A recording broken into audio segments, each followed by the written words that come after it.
विरुद्ध धाव करीतो तेव्हा माझे मला तू पेजण्यातून मोकळे केले आहे. माझ्यावर कृपा कर, माझी प्रार्थना आहे. अहो महाजन, तुम्ही माझ्या गौरवाची अप्रतिष्ठा कोणत्यावर करणार? तुम्हाला वायफळ गोष्टी आवडणार काय? तुम्ही लागवडीची कास कोणत्यावर धरणार?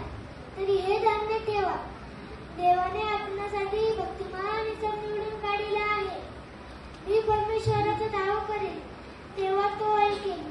भीती बाळगा, पाप करू नका, शरीर पडून मनाशी विचार करा, स्तब्ध राहा.